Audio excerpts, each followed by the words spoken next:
South Carolina Gamecock sucks. That's a good song. Man, how you doing? Bobby Dirkens here.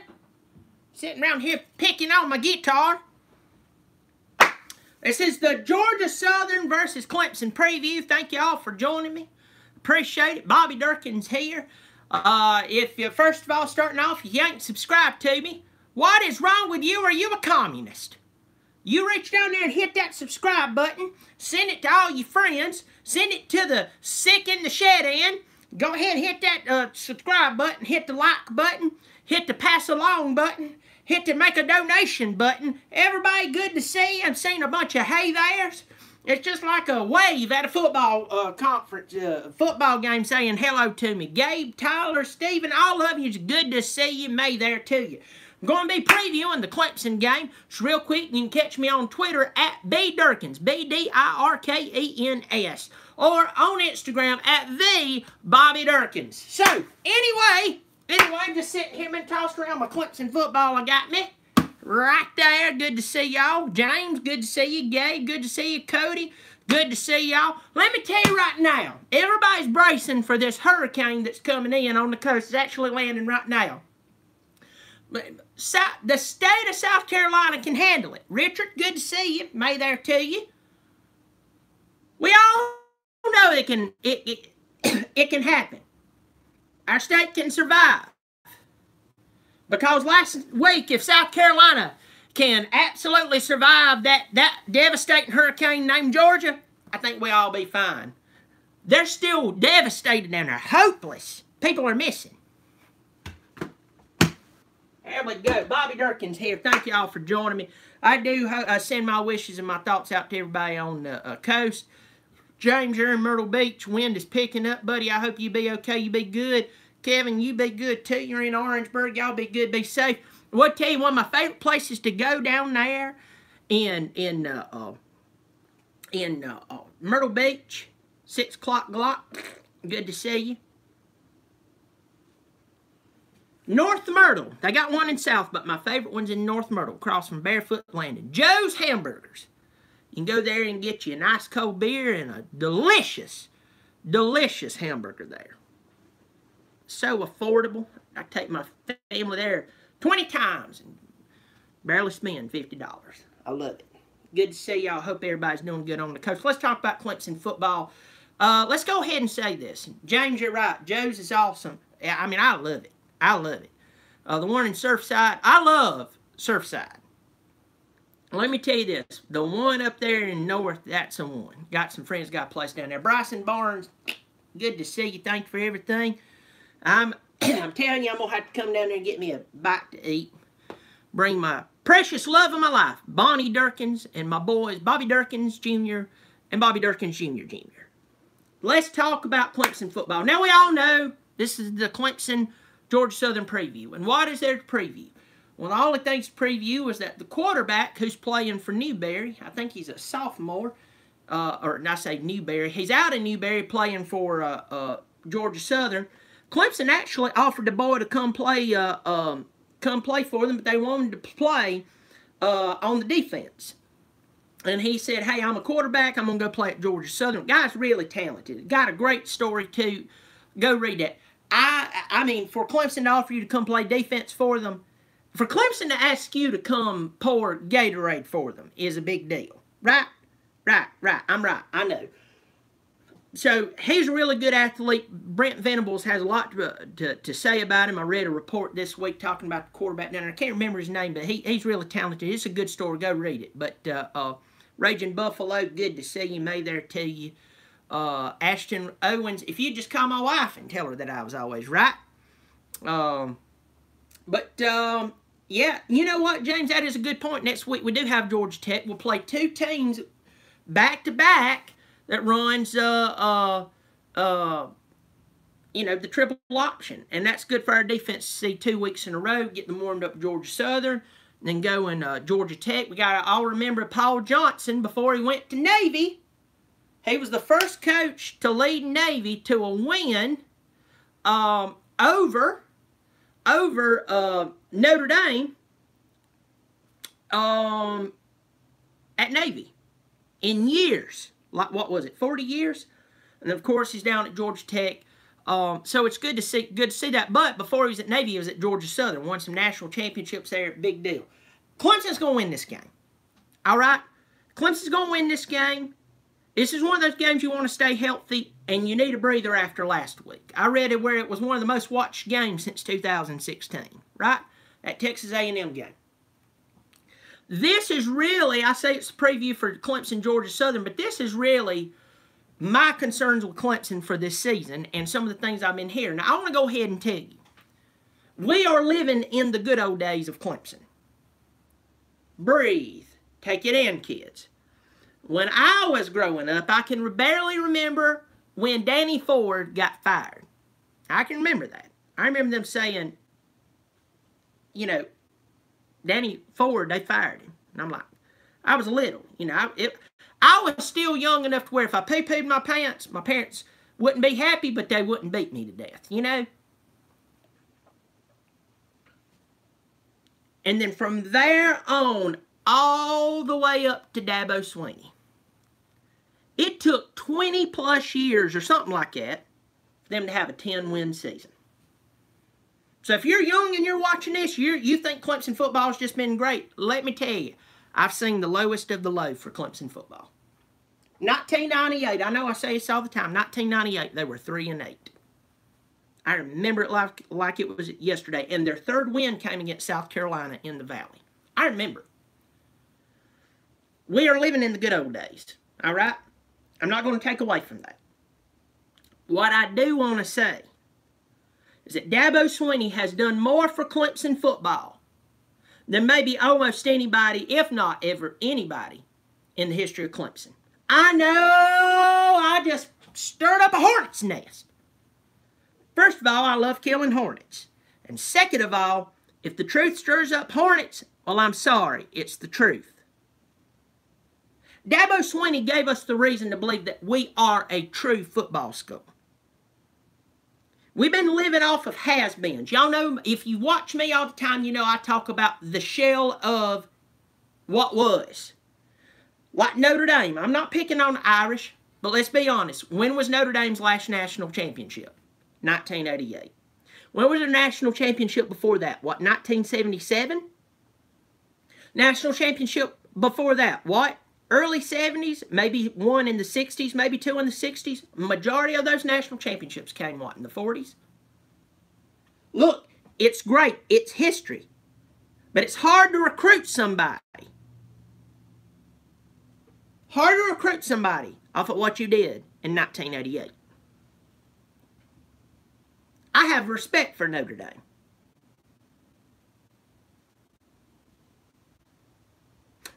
What I'm going to say here is going to tick off some people. I led all the way up to that. We are blessed to have Dabo Swinney. The day that we got beat by West Virginia, 70-33, was one of the greatest days in Clemson football. It brought in Brent Venables, the best defensive mind in college football.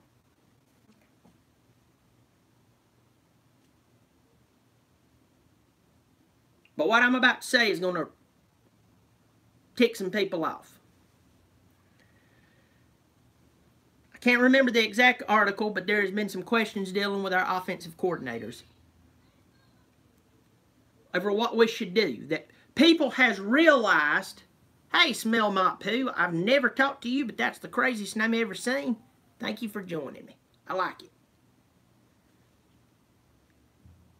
But I'm just going to be honest with you. One of the offensive coordinators, we have two, so I'll leave it anonymous. There's one of two chances you'll get it right. So something this week that defenses has learned that if they will stack the box,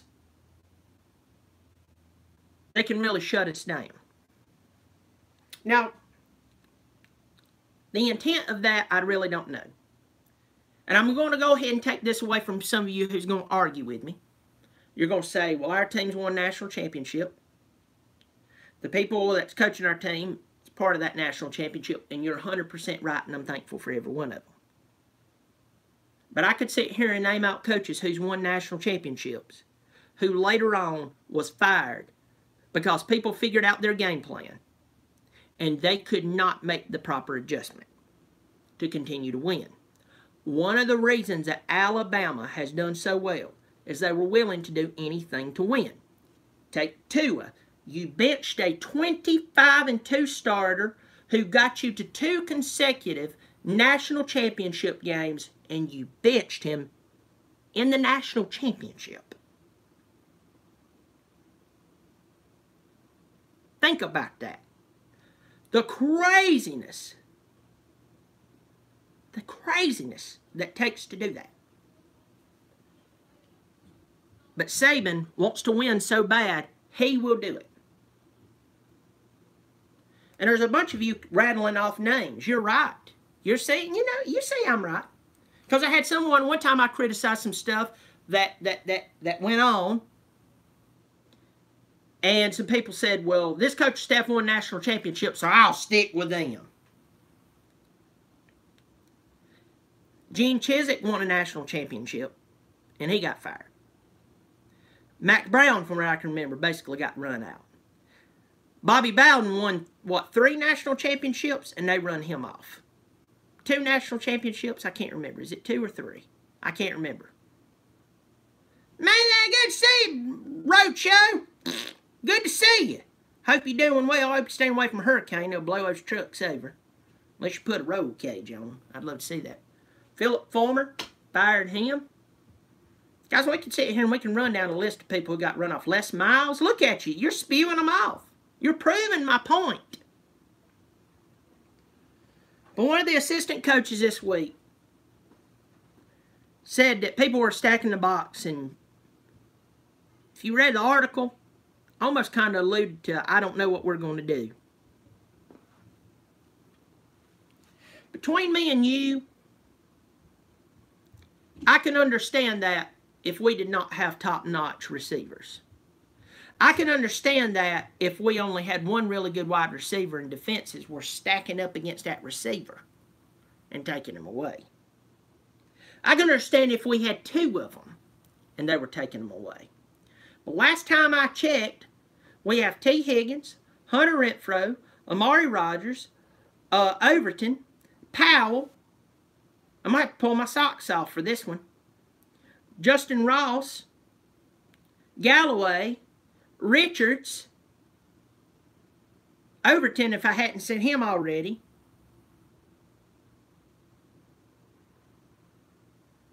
ETN can catch out of the backfield. Trayvon Thompson. I said Tristan, but I think it meant Trayvon, sorry. Travion Thompson. Feaster can catch out of the backfield.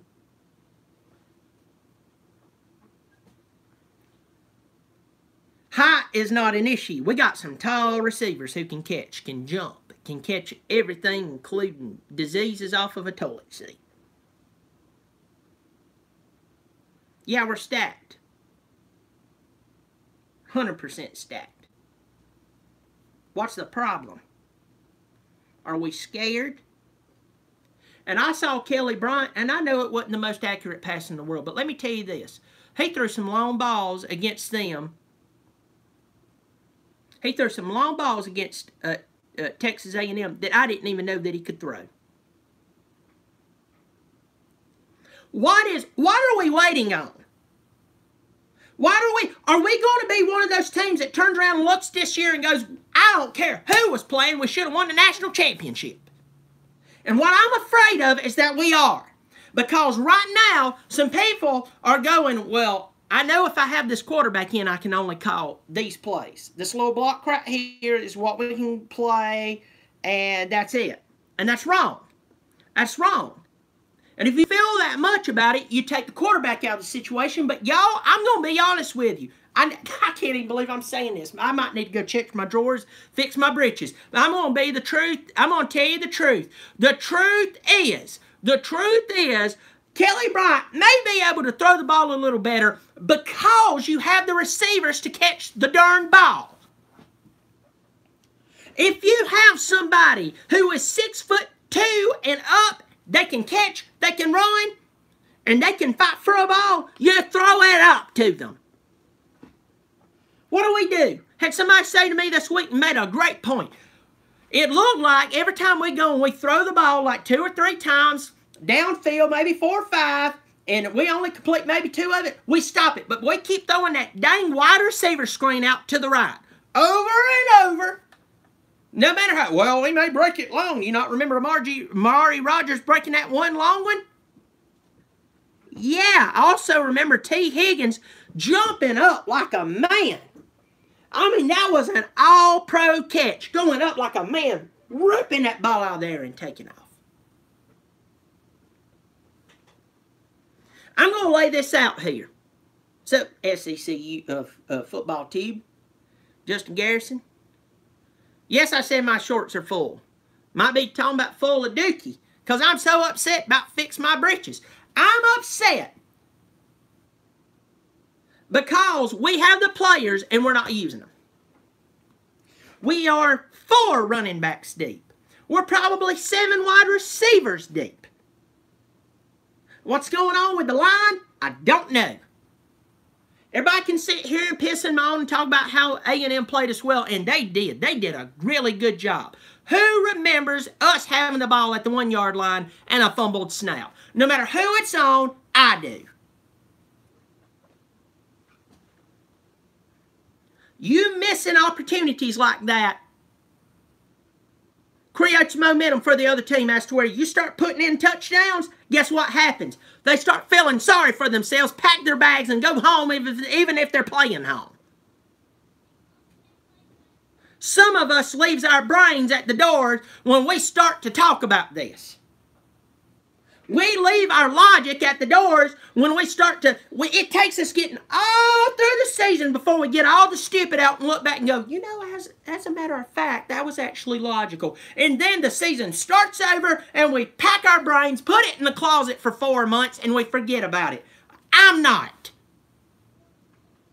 I love our coaching staff, but our coaching staff needs to go, on the offensive side, needs to go talk to somebody who's not a friend, who's not going to tickle their ears and tell them how great they are and that they are the coach of the year, and they need to get in their head and tell them, here's the thing, you have all of this talent. And Roadshow, you just said it, T. Higgins and Amari Rogers should be playing at Tennessee because they were living in Tennessee and they'd rather come play at Clemson than for Tennessee. You know why? Because they believed in the mission. But if you're not going to use them past punt returns and a few touch passes here and there, I don't blame them if they transfer out.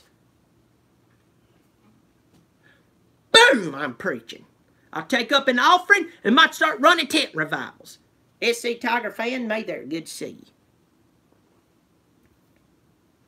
you. Listen to me. Listen to me. There's no bigger Clemson fan than me. I am the man. I love Clemson. I pulled for them. But I'm not going to be like other fan bases and pull stupidly for my team. I'm going to tell you the truth about them. I told you the truth about South Carolina. That South Carolina, whether I'm wearing this or not, or whether I despise them or not, they're not as good as everybody said they were. And it took Georgia absolutely embarrassing them and Gary Danielson having to sit down and talk about it for the nation to finally stop talking about them. Period. I know what I'm doing. I may not get every pick right, but I know what I'm talking about.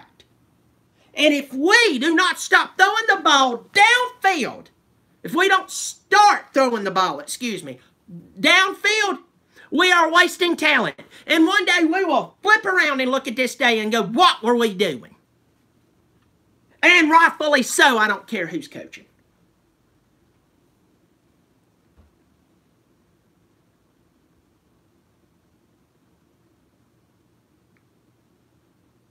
I want y'all to listen to this, and I want you to hear me.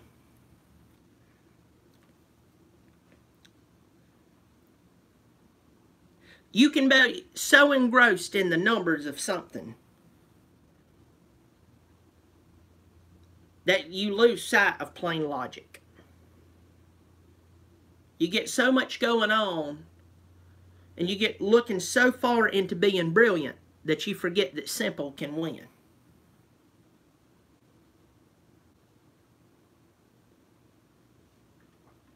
I'm thankful for Clemson football.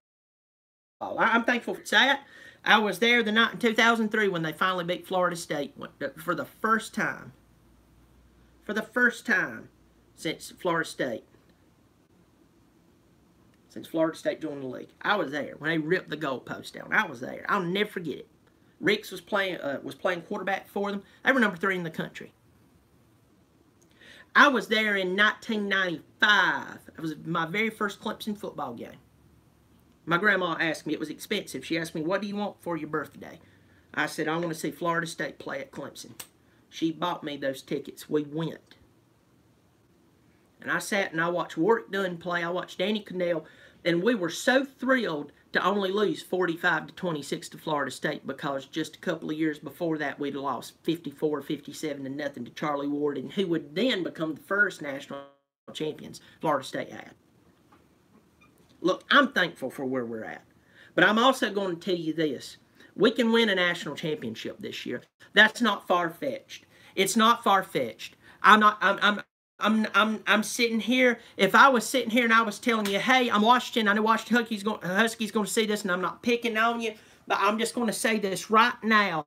I'm going to say this right now. There are some teams right now, if you said Stanford could win the national championship, I'd look at you and say you're drunk and you need to sober up. If you looked at me right now and said the LSU could win the national championship, I look at you and say they don't have all the pieces together. But I could look at you and I could say that Clemson could win the national championship based off of talent, coaching, tenure, recruiting, and you'd have to look at me and go, I might hate everything you're saying, but you're right.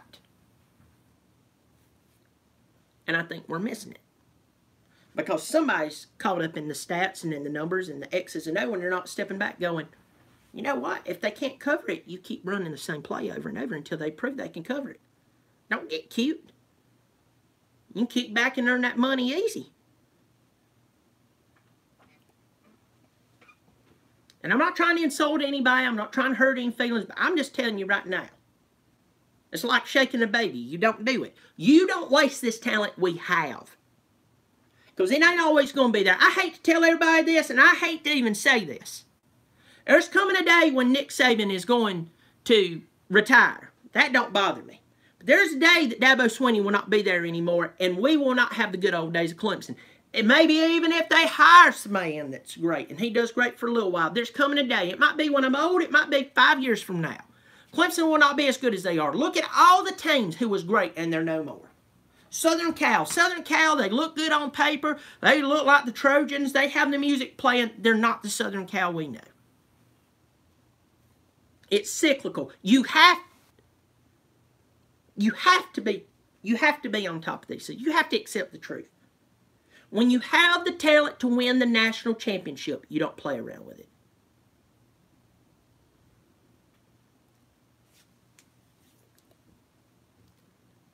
And that article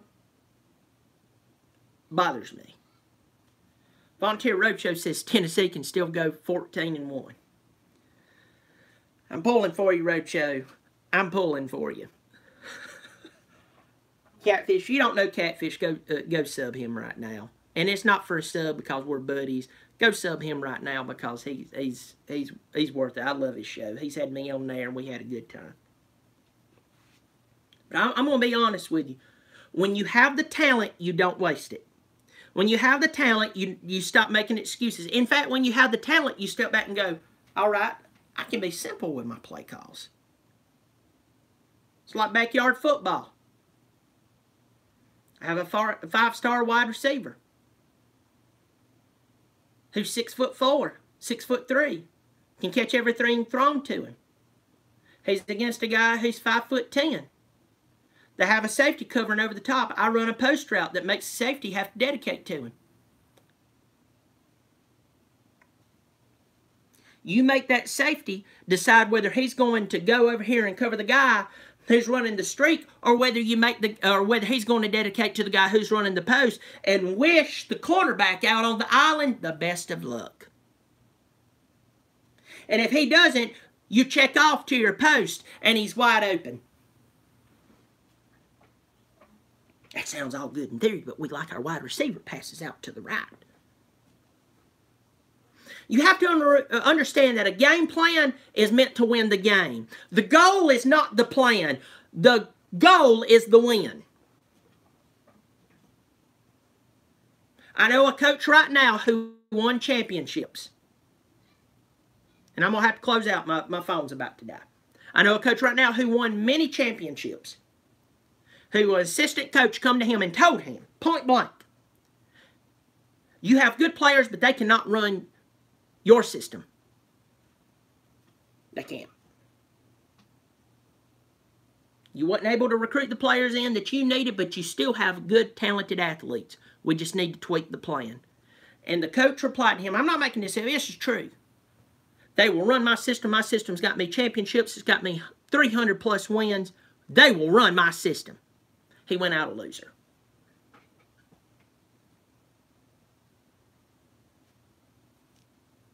Because he forgot